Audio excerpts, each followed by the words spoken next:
This is the Smash Bros. Cast, Episode 7. I'm your host, N64 Josh. My co-host and sparring partner is Nightcrawler. What's up, man? What's up? How's it going? It is going good. It is going good. The show's a little late this week, but you know what? It's all right. It's all We're right. here. Life's been crazy, and we're still just figuring this thing out. We're figuring this thing out. So we're doing it live. Twitch.tv/N64Josh. I think Thursday nights are going to finally be the night we start doing this. It's going to be late though, folks. So if you want to watch it live, it's going to be late, like 9-10 o'clock on Thursday nights Pacific time. So late for you you folks on the East Coast. But you can catch the YouTube videos on my YouTube channel, or you can watch and or listen n64josh.com/SBC7 is where you'll find the show notes for this one. Remember, every episode I'm going to have links to any articles that we mention. There will be links to any tournaments that we happened to watch this last week. Also, there will be links to the characters that we are highlighting, so that you can check out some of the tips from some of the best YouTube videos out there on the individual characters. So, before we get started, I kind of want to introduce Nightcrawler a little bit and find out a little bit just about you and your history with Smash and how long you've been playing. Like I said, he's been my sparring partner for the last month, basically. There's the I should be in bed, but we're gonna play Smash. We're going until 1:30 in the morning. Yeah, we'll play Smash for a half hour. Let's just do a half-hour practice. Hour and a half later. One more match. Let's do a random. In fact, let's talk about that random before we go too far. Let's talk about our last random match. Yeah, we had a throwback match. We had Pac-Man versus Game & Watch. and you, I think you have a clip saved, right? Yeah. And we had one other, which I got to play as Ike. Who did you play that match? Do you recall? Ness. No. Was it? Oh, Lucas. Lucas. I think. And so here I am, about to finish this one up. Like this, I got this one in the bag, right? I have one stock left, but I'm gonna get like maybe 20% damage, and he keep knocking him off the edge, and I throw Ike's sword up, and I smash down, and I throw it up, and I smash him down, and I throw it up, and I smash to my death, and we both just died laughing at like 12 at night, 1 in the morning. We're just cracking up. It was an epic way to end the night. And I was taking considerable tick damage just being off screen as well, because I kept coming back for some reason. Yeah, you were way up there. I couldn't believe it. But so tell me about your history with the game. Does it go back to the 64? It does go back to the 64. So I had it on the 64. I actually don't even know where that cartridge is right now. So I need to find it eventually. Hopefully when I go through a house move here, I'll find it, or it's maybe buried somewhere at my parents' house. But I did play it on the 64 with friends, late night, Friday nights, all that kind of stuff. And then I did stay away from I moved over to the Xbox when GameCube came out, so I didn't really get to experience Melee in its full glory. But when I did get a Wii, that was one of the 3 GameCube titles that I was sure to pick up. I picked up Double Dash and Melee and made sure to check those 2 titles out specifically. So got to play it a little bit that way, but didn't necessarily experience it how you did, fighting all those all the wiremen trying to unlock Sonic, or was it Sonic? Let's not talk about it anymore. Yeah, it was Sonic. It was Sonic. But yeah, so but picked up Brawl. That wasn't. I didn't spend a ton of time playing Smash because I was busy with school and all that kind of stuff at that time in my life. But I definitely, when Smash was announced for Wii U, I had to make sure I got a Wii U, so I got that one. I picked up a Wii U around Black Friday that year that Smash was coming out, and was sure to get Smash, and went through and unlocked all the characters, and unfortunately found out that you and I both hadn't unlocked all the stages this last week, so had to go back and get I think 1 or 2 stages I hadn't unlocked on the Wii U, so I did that. But but yeah, so I've had every iteration of the franchise and enjoyed it, and it's definitely served different purposes, and I think it's grown from what it was at the beginning, where it was a fun hangout with friends, where it wasn't as competitive as definitely as the game has become now. Absolutely. We have a question from chat. Life Size Luna. First, hello. Welcome anybody that's hanging out. Thank you guys for being here. We appreciate it. They want to know who was Nightcrawler's main on the 64. Ooh, on the 64, I liked Link, but I enjoyed the challenge of Ness. That that third jump with Ness trying to get his the PK energy around whatever to knock you up onto the back onto the the stage, that was always a challenge. But I felt it was also a little bit easier to control Ness. I think back then, he's definitely a untamed animal. I feel like in the last couple versions of the game, so he's definitely harder to control. For sure, for sure. Who did you find yourself maining on the other titles? Um, so melee, I kind of just played casually, never really got into it, just because I wasn't playing it a bunch against people, and it was just when I had my Wii. Um, Brawl, I can't even really remember. I know it was just, I think just the when the roster exploded that much, I think I just jumped around a bunch, and that was just kind of a fun way to play with friends when I was living in apartments, college years, and that kind of stuff. So um, didn't really have a main there, but definitely with this game, we've kind of been talking about it, and you found your main, and I've kind of been bouncing back and forth this last, well, 2 weeks ago. I think up until about 2 weeks ago, I was kind of bouncing around a little bit, but now kind of landed on back and forth between Zero Suit and Bayo. So that's where I've kind of been. I see. I see. Yeah, it's been we've had some pretty fun matches with you playing Bayo and playing Zero Suit. It's been a good time. Did you have anybody that you were able to play this game with a lot, or was it more of a single player experience for you? I mean, back back in high school and middle school, when, well, I don't know how I don't even remember how old I was with 64, but that was always just kind of a casual thing with friends at somebody's house. And then, I mean, I do remember going through break the targets, all that kind of stuff on the Master Hand story mode on 64. But for the most part, all the other games have kind of been a single player experience, or trying to deal with kind of the brokenness that is online play with Nintendo, um, especially on the Wii, and this I feel like this game has gotten a little more stable with that, but it definitely has its ups and downs. We had some single digit frame games last week. Oh yeah, that was a ton of fun. That was a ton of fun. Getting to see each movement just We got to find out what Bayo is hitting you with on those A attacks, those tilt attacks. It's all those skulls that are coming at you, and we didn't really realize that until we got into those single digit frames. That's true. That's true. We were like, hey, there's a skull. Life Size Luna from the chat saying, "R.I.P. Wolf on Brawl." Yeah. We're hoping he comes back for Yeah. the Smash game, Fingers or for the crossed. Switch game here. So, all right. Well, cool, man. Let's we're just gonna jump right into our Smash news. There hasn't been any major, uh, no breaking news, nothing major. We had a little bit of fun with a leak that came out that has been confirmed fake.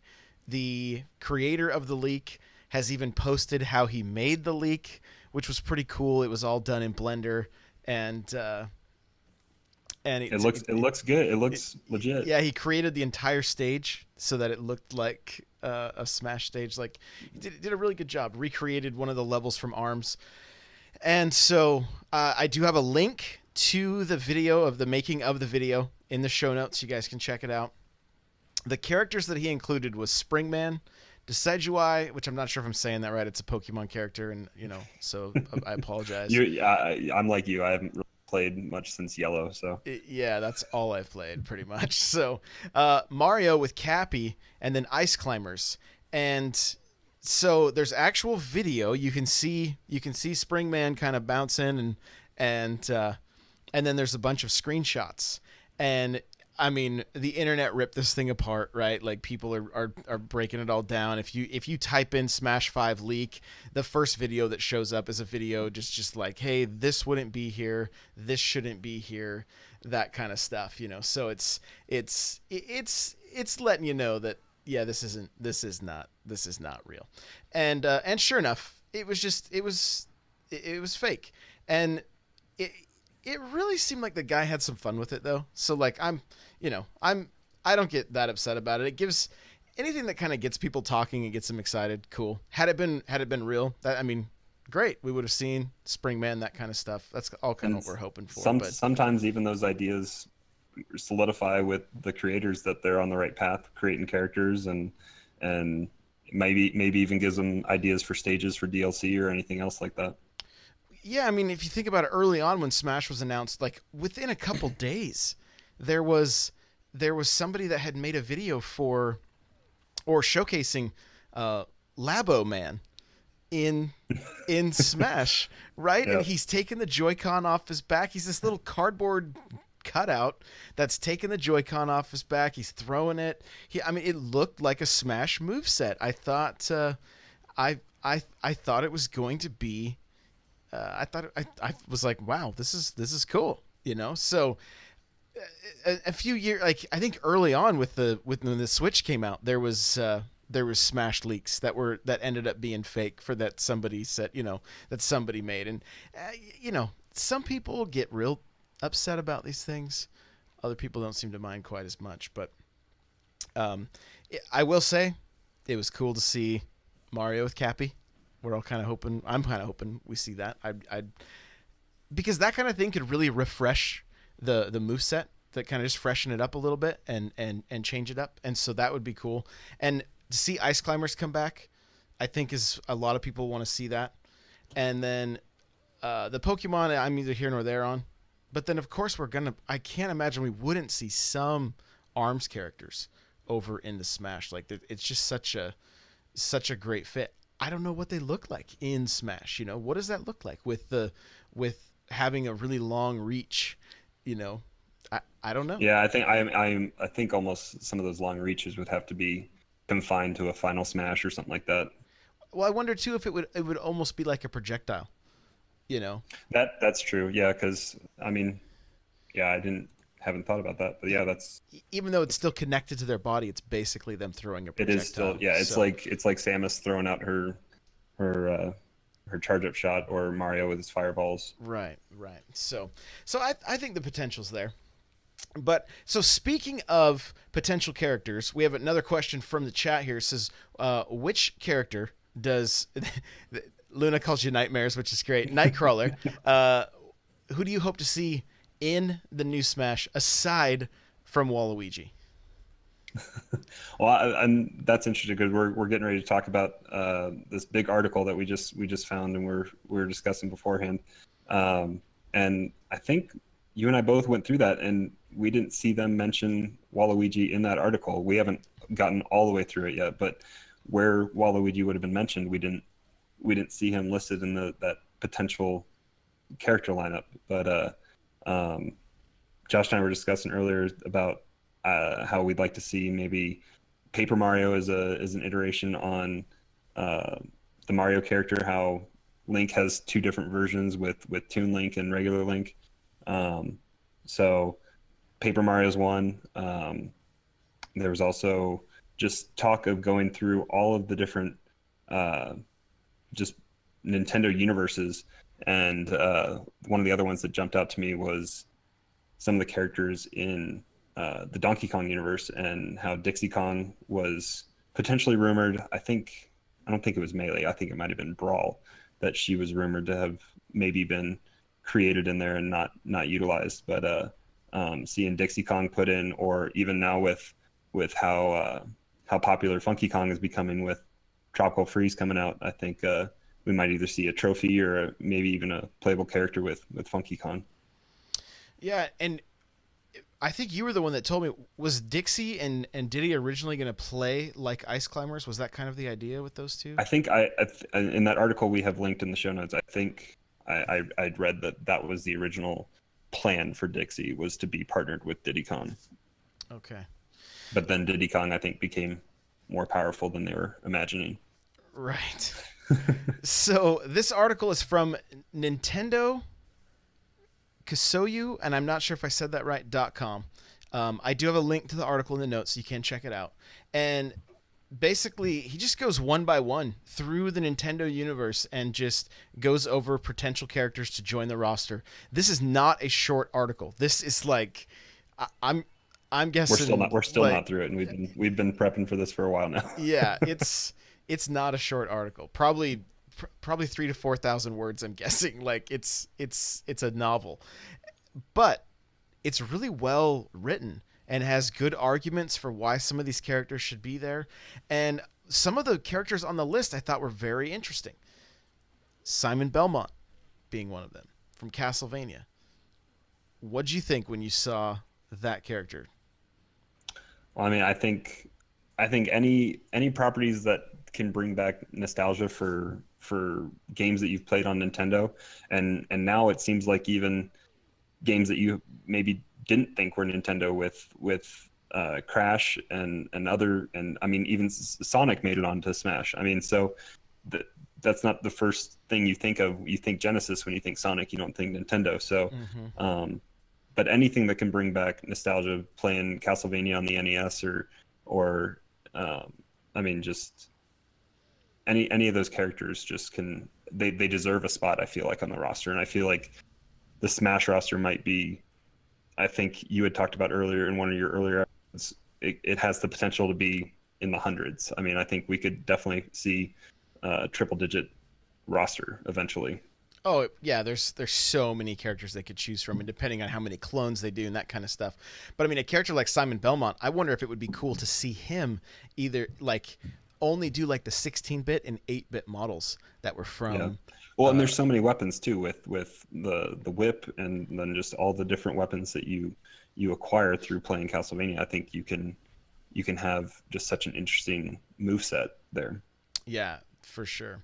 For sure. The next one's Rayman from Rayman Legends. And I don't think I've ever really played one of these games. So all I know is that like from the pictures I see of this guy, none of his body and hands. Yeah, he's just like a head and some hands, and like nothing seems to be connected. So I have no clue what his moveset would look like, but this, I mean, we see this character quite often in Nintendo stuff, you know. So is that one that you'd be interested in seeing, or how do you feel about that?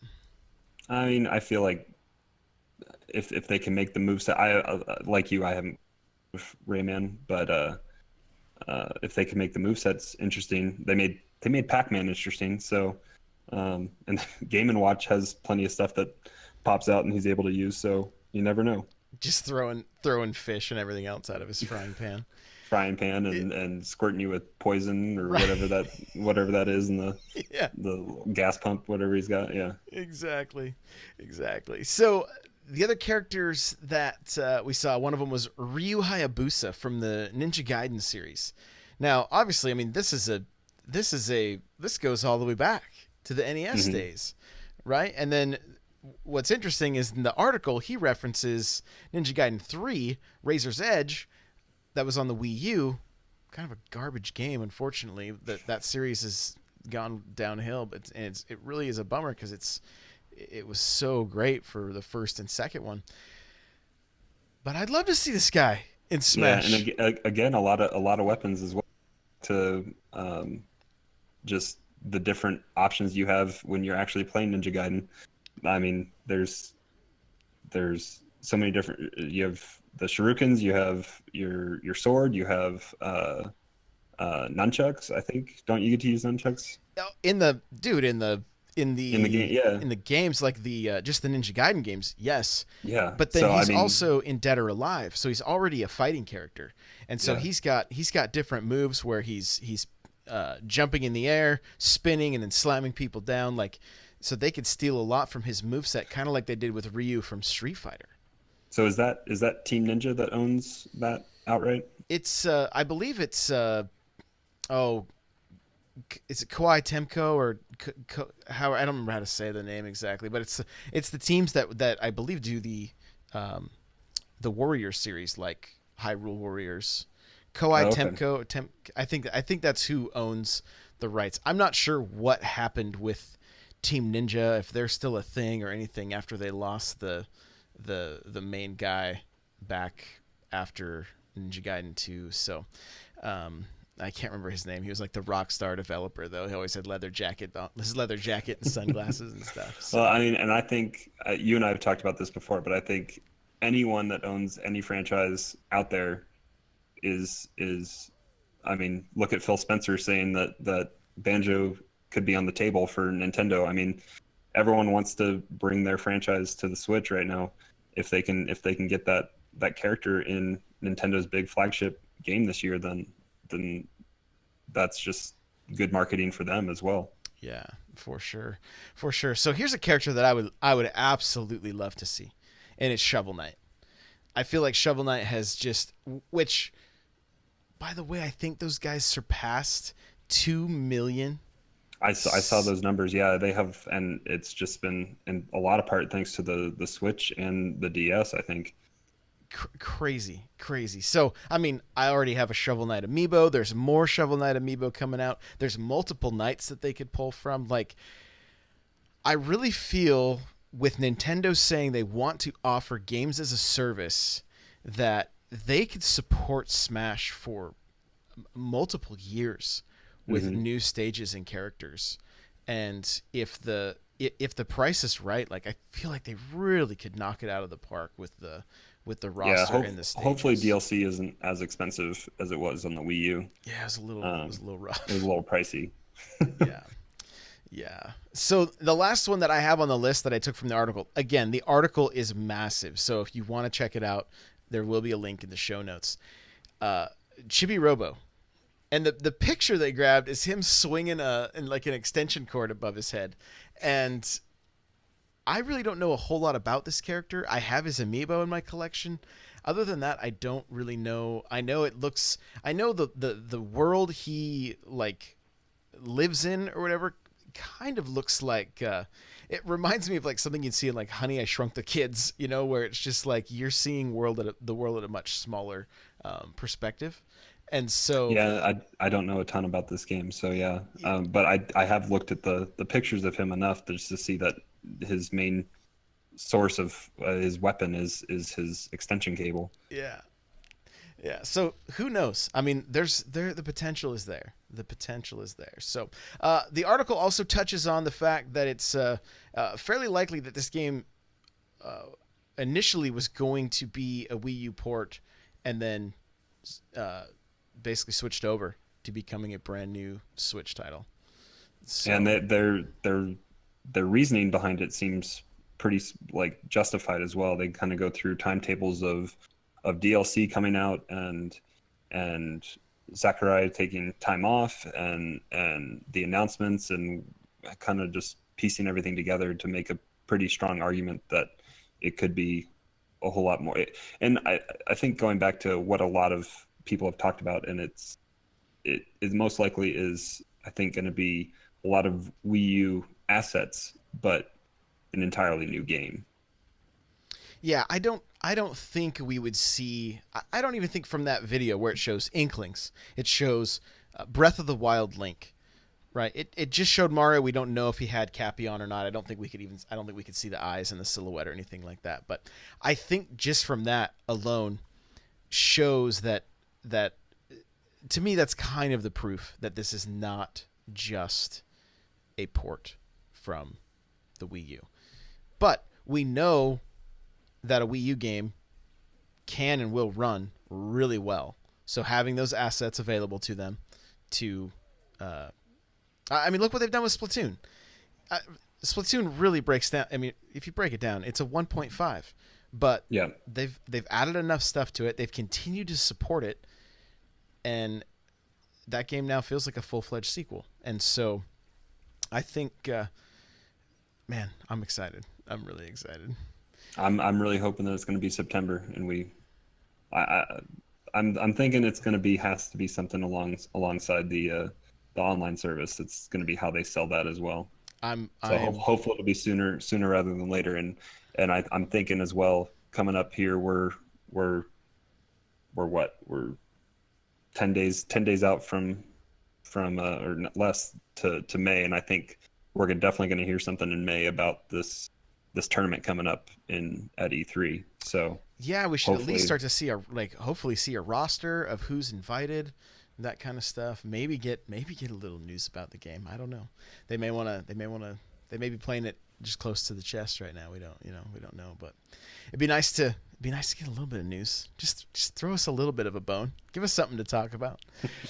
So, one of the things we did this last week that has honestly been huge in helping me improve my game is we watched a weekly tournament, and this tournament came from Source Gaming Productions. I believe they had the number the 11th best player in uh, in the I believe in the world. and that was the Luigi player, right? Yes, yeah, and his name escapes me off the top of my head, but he man, watching him play Luigi, I was just like, okay, I can I can definitely see areas I can improve in, right? And just watching those guys just try to set up their moves and that mind game that you can see that's happening lightning fast. One, it got me excited to just want to play the game more, to jump in and just start playing.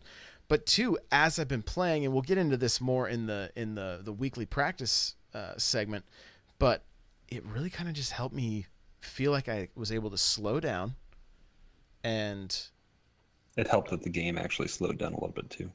that also helped. Yeah, that definitely did. That did. But Actually, uh, that hindered us a little bit, for sure.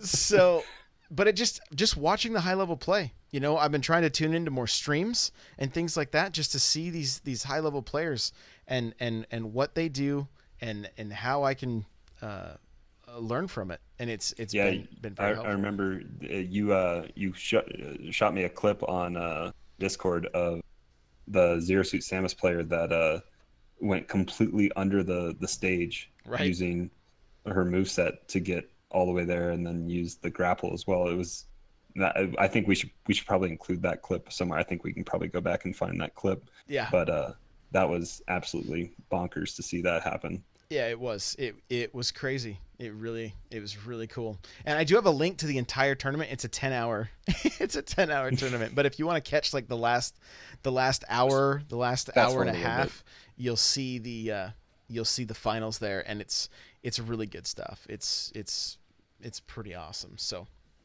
I recommend checking that out. We'll try to include that link as well.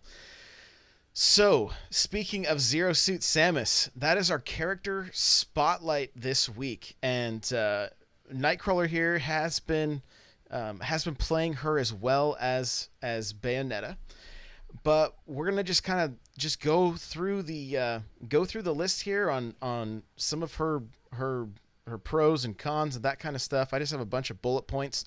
You'll be able to check all of these out again in the show notes if you want to get a little more familiar with them. The other thing is there is at the bottom of the show notes there'll be two videos embedded. The what I thought were the two best videos for playing as Zero Suit Samus. So if you want to step up your game, they'll be right there. You can check them out. But basically, without her bulky armor, Zero Suit Samus is faster, lighter, and more mobile, and that's definitely the case. From the matches we've had, you're kind of bouncing all over the place and able to get to where you need to get to pretty quick. I Yep. mean, is that do you definitely notice that?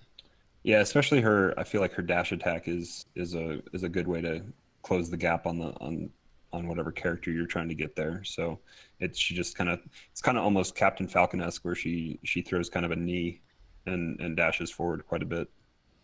She has decent recovery, and her plasma whip has the ability to grab the edge, like we saw. Like watching her go from one side of the stage all the way under to the other side. I, I had never seen it before and was like, I was freaking out. I was like, this is, I had to clip it immediately. It was unreal. It was unreal. And even when I posted it in our Discord, a lot of people were like, "What? I didn't even think that was possible." So pretty impressive. Um, so with little in the range department, you have to get in close and you have to rely on your speed to get back out. And you find that to be the case too. Kind of I mean, Yeah, our it's matches, we're definitely both trying to get in close. If you can hit me with the whip, yeah. which we'll get into a little later, it gives you a little bit of a range advantage. But other than that, a lot of the attacks are like you got to be pretty up close. Yeah, I feel like I have a little bit of, I mean, obviously Mario, I feel like that's his biggest handicap is his range, and it's very short. And so I feel like I can there were points where you were whiffing when you were trying to hit me, and I was able to catch it just on the very outskirts of my range when I was using her. Um, but yeah, a lot of times I feel like she sets things up either with that paralyzer to just completely immobilize you for a second, and then can come in for that kill. But even the paralyzer doesn't even. I feel like it has a shorter range than Mario's fireballs as well. So Right, right. Kind of little give and take there. yep. So yeah, like you mentioned, the paralyzer weapon has the ability to stun. Her down smash is an essential part of her moves. And what is that down smash? Um, the down smash is I'm trying to think here. Do we have the because she has a meteor smash that's off of her down special, which is that dodge attack that you can see in the video here that's playing sometimes. Um, but her down smash is escaping me right now. No, it's all good, man. It's all good. If somebody's playing her, they definitely know what it is. I haven't touched her other than just like from playing her as random, so I just don't remember. So you're gonna want to utilize her paralyzer special. Charging it up extends the range but shoots slower projectiles. Opponents hit by slower projectiles will be stunned for a longer period of time. So just talk to me a little bit about the risk and reward with that thing. Like, Well, so I think the biggest risk and reward with her is her grab. I mean, it has a range, but it definitely leaves you open to either be counter grabbed or just attacked because it takes quite a while for it it's almost like your whip attack, but it doesn't attack. It's grabbing you and pulling you in. So the same action animation that it comes with doing your whip is your grab. So I feel like that's your biggest just risk reward with that. But otherwise, I mean, a lot of it is risking to get in there, and you and I were talking about beforehand as well. Just I feel like a lot of she does have a few move sets that are those really strong kill smashes, mm-hmm. but for the most part, I feel like she is. There were plenty of matches you and I were playing that I had you at 160, 170%, and I was still failing to get you all the way off the map. So, Right. getting those kills. She is a strong aerial attack character, but I'm still working on mastering all that, and that's one of the reasons why I've kind of taken her as my second. Is Bayo is such a strong aerial character as well that I'm working on just mastering all those aerial catches and continuation hits, and her up B is definitely one of her strong attacks. Gotcha. So, hitting with the end of her plasma whip has the most knockback. It uses a keep out tool to control the pace of the match and slow your opponent's approaches. Also, use it for recovery. Set up traps with your stun options while keeping opponents away with the plasma whip and your grapple. So here we go. After a successful grapple, down throw into forward or up air to deal some nice damage at low percentage, and at higher percentage, it can KO. So that's good to know. That's definitely good to know. Her up tilt has some invincibility at the tips of her feet, and this can help with airborne opponents. So, because I know a lot of times you'll throw that whip up at me Yep. if I'm coming down, and like I kick myself every time I fall into that thing because I'm like I And know better. and also another thing I'm working on trying to understand that whip as well is it does have the ability to pick characters up off of the ground as well. So Oh, just interesting. trying to understand that range and where that catch hitbox is to be able to pick a character up that might be on the ground Hmm. is is also important. Let's see. Let's see. Her down tilt pops opponents into the air diagonally. Follow that with a dash attack. Back air is your best bet for airborne knockouts, though her up air is also effective. Down air, which this we've seen this happen. Down air on airborne opponents can meteor smash as well, but you better have an extra stock because it will cost you, right? Like Yep. you can spike somebody, but you're gonna go with them. Yeah, Uh, that down air is strong, and it's I feel like it's more consistent than the down smash to do that dodge attack that can lead to a back air meteor smash, but it's uh it's definitely harder to land that a little bit, I feel like. But yeah, the down air, you need to make sure you are either back over the platform or have a way to get there. we've had a few matches where you've hit it accidentally and just meteored off the side, and I'm like, Yep. see ya. So, okay, and then from the ground, your best bets for KOs are side smash, up smash, and flip jump into kick. When guarding the edge, use paralyzer, plasma whip, and flip jump.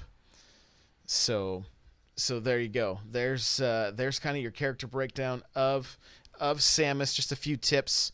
I think the main ones to remember are just that successful grapple, down throw into forward or up air to deal some nice damage that could possibly KO if their percentage is high enough. So, and we do have two videos, one from J Tails and one from Even Matchup Gaming.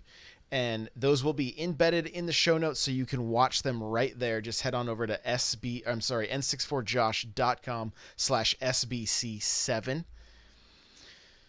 So I talked briefly last week about setting up the controller, and you and I talked a little bit about this, and I never really came to any like final conclusions myself.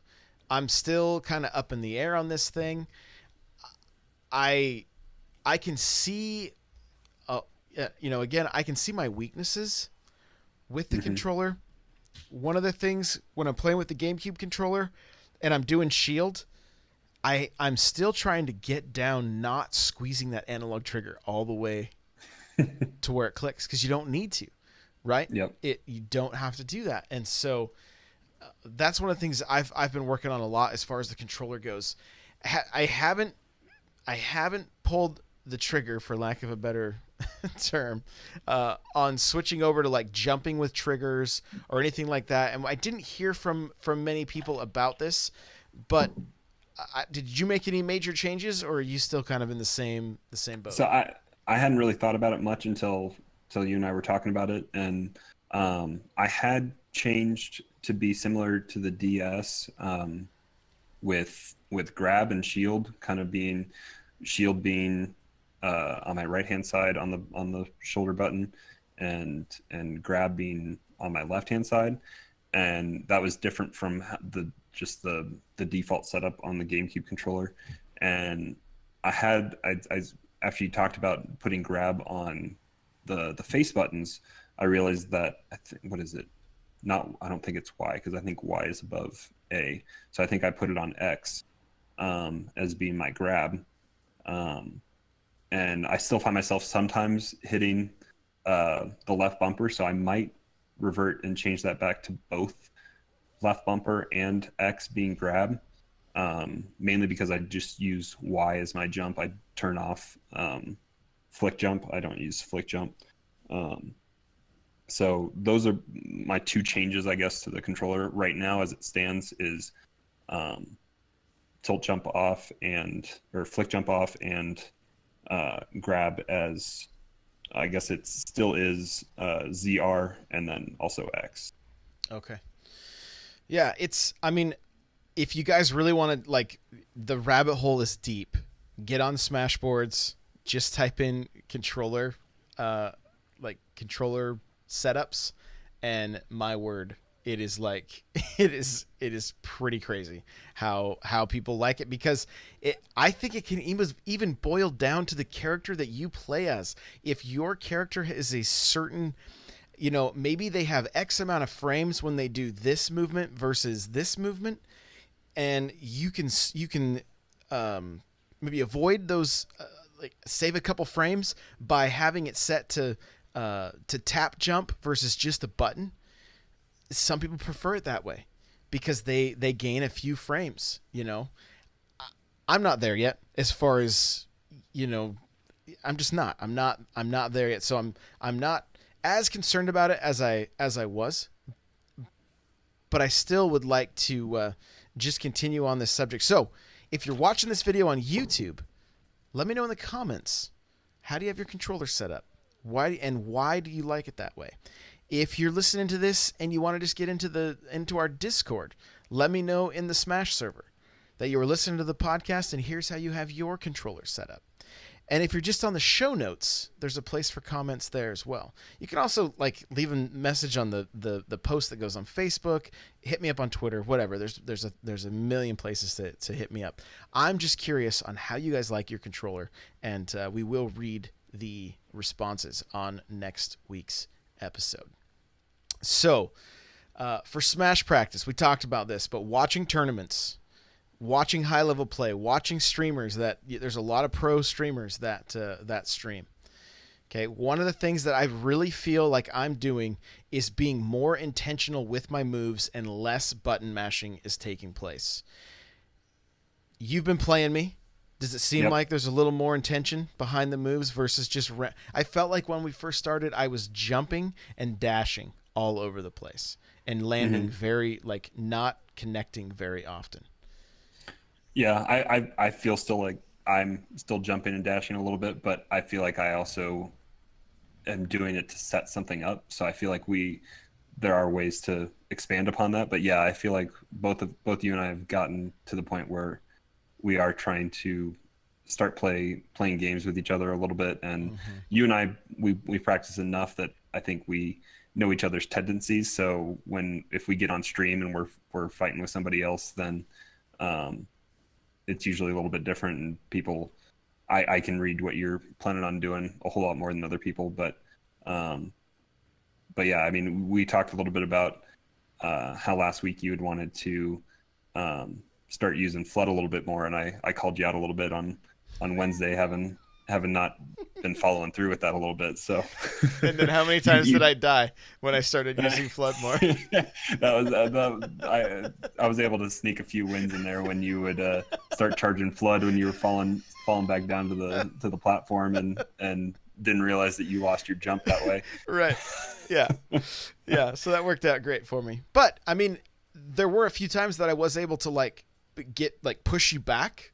Yep, and then that flood can lead to your fireballs or a whole bunch of other stuff. And those fireballs still, I feel like I've gotten a little bit better at predicting them, but they still sometimes catch me and totally kill my momentum on getting back onto the map. So right, and what's kind of nice with that flood is it's almost like a reset button to like if they're pushing in a little close and you're like, well, this isn't how I wanted my next play to go.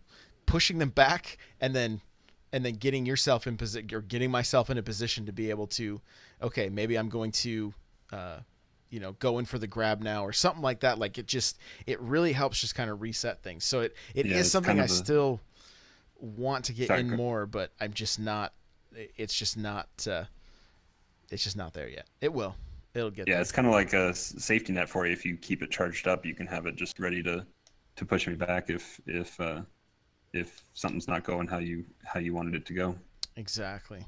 Exactly. And I still feel like one of my biggest weaknesses is just being a little bit too predictable. And it's like I think I said last week too, like I feel like I'm wanting to get the muscle memory for certain moves, so I end up doing them like too many times, even like where it's like if we're playing a match to try to win, I almost need to switch the mentality a little bit versus Yeah, like yeah. Well, sometimes even when we're playing to win, we discover something new that we didn't realize, and we'll pause and start messing around with something. Or especially when I was messing around with just random characters last week, we were like, oh, we didn't know what this could do, and then we're playing around with numbers and seeing and having it's almost like a better training tool option if we can see what those numbers are coming out like and practice landing that move on somebody that can maybe even try to dodge or fight back a little bit, if more so than the computer can. yeah, there's been times that I'm like, hey, I saw Samus do this. Try to do this. Like, let's set this combo up for you, Yeah. and vice versa. And so I would say the other thing is find somebody to play with that you're cool with them critiquing you. Like they can see your weaknesses, your strengths, that kind of stuff, and plus it just makes for like I don't usually just play games unless I'm streaming. And so like when I message you late at night, like, okay, I got a half hour. That then's turned into an It hour and a turns half. into yeah. Yeah. Yeah. But like it's fun. It's like a little bit of I feel like I can unwind a little bit and it's relaxing. But I really like stepping up the Smash game and seeing it improve. So if you don't have somebody to play with, jump into our Discord. We've had somebody posting from across the pond at like 1 p.m. Pacific, 3 p.m.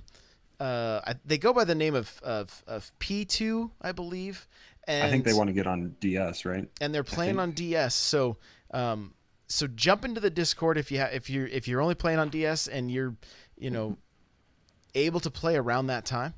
Like I guarantee I told this person, I said, hey, keep asking. Somebody's going to be there.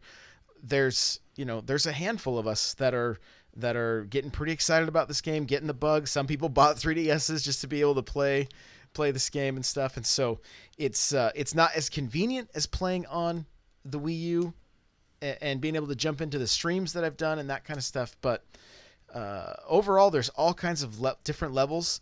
And I'll play with some guys like Nintendo David 64. The guy will ruin me time and time again. I think I might have beat him once, and I think it was with a character that he didn't typically main, and I may not even have beat him once. I can't remember. So, but he's a guy who's been playing forever. Him and his brother played forever. Like it's obvious he's got the practice in, and so I've been able to learn a lot from him, and like I said, we've had all different levels of people playing. But find that sparring partner. Find somebody that you can message and be like, "Hey, let's get some matches in." It's been super helpful.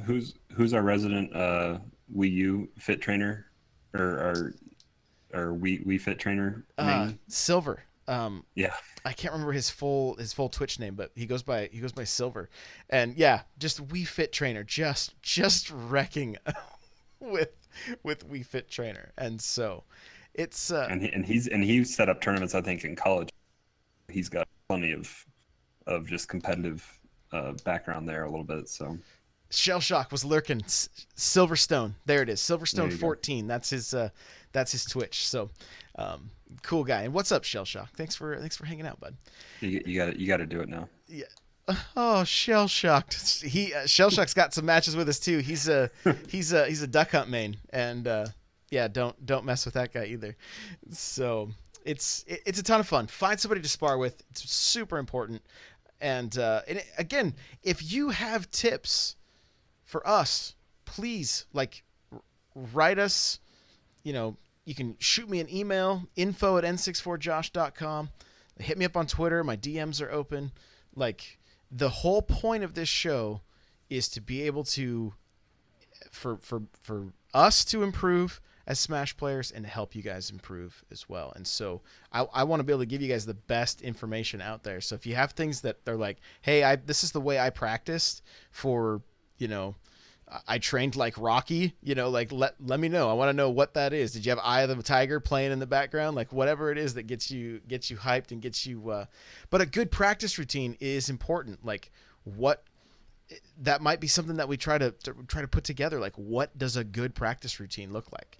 Is it sitting down for a half hour with a bot that's not moving, just so you can practice your moves and get better at that? I know one of the things that I see a lot of really high level Mario players doing is they're able to, it looks like from a standing position, do their back air almost immediately, as if they were moving foot, like as if it was a forward air, is what it really looked. And so that's something that I've been trying to do with like being able to turn Mario around quickly and then just ever so lightly tap that jump and then be able to come in with a back air. It's super tough. That is not. And I think that's one of the things is just learning that the different pressure on the button press, especially like I think you and I were talking about like for Ryu, I think he has a whole bunch of different sets just based on how hard you press the A attack. Right, so, different. He has learning how hard to press. Yeah, light, medium, and heavy is what they call it in Street Fighter, and that's how he plays on Switch as well. So, okay, well, I got one last thing. I do want to start talking more about like the local tournament scene, but I got a friend of mine from the stream known as Half Thumbed Gamer wrote me on Facebook here, and it says, of course, I have a tournament tip. I was in a tournament that Nintendo put on back when Smash Bros. Brawl came out. My tip is to get all the details you can, get all the details so you can be prepared. I made sure to contact them and find out which controllers they were using since Brawl had a few options, and also found out if every character would be available. What I found out was that the Wiimote Sideways was the only choice. Ooh. And only starting characters would be available. So I practiced knowing this, and in the tournament made it to the semifinals. Others there said they were thrown off because they couldn't play their main.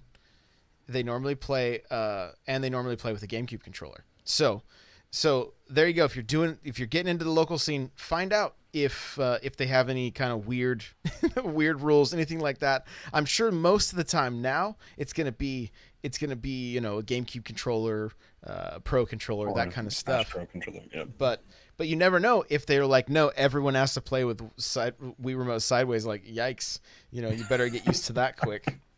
Hey, nobody wants that. No, I don't believe they do. So that was that. I am going to be talking with some other people soon. We are going to try to get more guests on here. If you are a Smash player that has played local tournaments and you have a decent microphone, hit me up on Twitter at N64Josh. Like, let's see if we can get more people interviewed and just talking about the game and giving some tips. That's what this is about. It's about community. So I think that's going to do it for this episode. Crawler, where can everybody find you? You can find me in Josh's Discord. I have a Twitter. I don't use it to its full potential, but just Nightcrawler724, Nightcrawler without the E.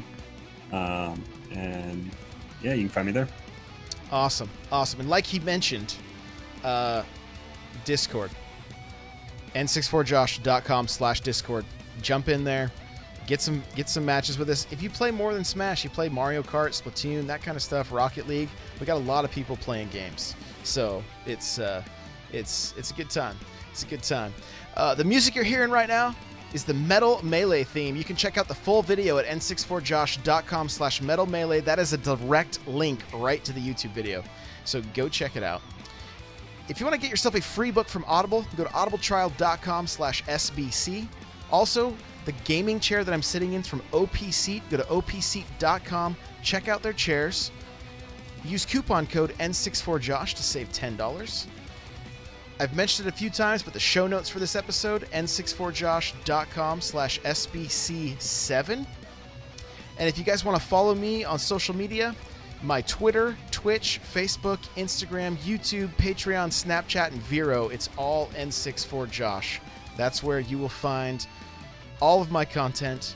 I do have another podcast called the Nintendo Powercast. You can check that out on iTunes, Google Play, Spotify, Stitcher, and this show also available iTunes, hopefully Spotify soon, Stitcher, Podbean, and Google Play. Thank you guys so much for hanging out with us live. Shellshock, Nevermore, Life Size Luna, anybody that's lurking, you guys are awesome. I appreciate it. And I think that's it, bud. Thanks for joining me. No problem. And we'll see you guys in the next episode. See you later. Take it easy.